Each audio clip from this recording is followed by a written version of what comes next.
ধরেন, আমাদের একটু পাইতে দেন। ফিলিস্তিন আমাদের কলিজার টুকরা। আজকে মুসলিম ফিলিস্তিনি ভাইদের পক্ষে রাজপথে দাঁড়িয়েছি।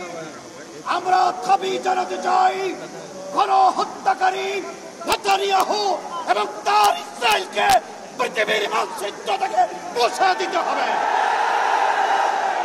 ইসরায়েলের অস্তিত্ব পৃথিবীতে থাকতে পারবে না।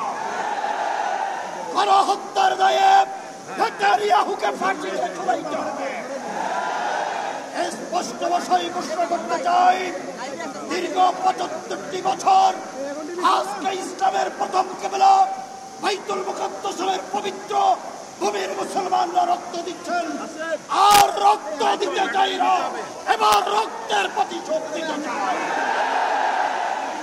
গণহত্যা চালিয়েছে, আমরা লক্ষ্য করেছি। আমাদের বেগুনা মাসুম শিশু বাচ্চাদেরকে, আমাদের কিশোরদেরকে, মা বোনদেরকে যেভাবে তারা নির্মম নিষ্ঠুরতম হত্যাকাণ্ড চালিয়েছে, পৃথিবীতে এইরকম আইয়ামে জাহিলিয়ত হয়ে যায়।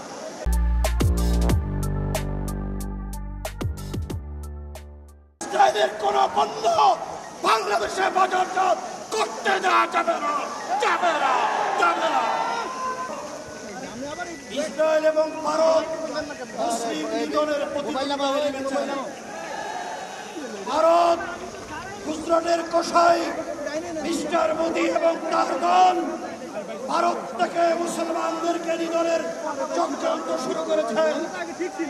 আমরা মোদিকে স্পষ্ট ভাষায় বলে দিতে চাই, মুসলমানদের গায়ে আর হাত দিলে ভারত ভারতের বিরুদ্ধে যুদ্ধ করব, কিন্তু মুসলমানদের রক্ত নিয়ে হুলিকে রাখতে দেওয়া যাবে না। মুসলমানদের উপর যে জুলুম হয়েছে, এটা কোনো মুসলমান সহ্য করতে পারে না।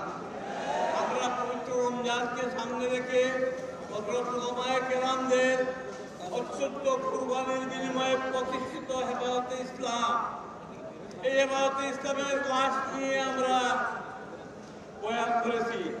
আমি আমার একটি কথাই বলে শেষ করব যে বাংলাদেশের সকল মুসলমান বিশ্বের মুসলমানদের সাথে এক হওয়ার জন্য একইভাবে হেফাজতে ইসলাম অর্থ হেফাজতে মুসলমান, পৃথিবীর মুসলমানদেরকে হেফাজত করা হেফাজতে ইসলামের দায়িত্ব।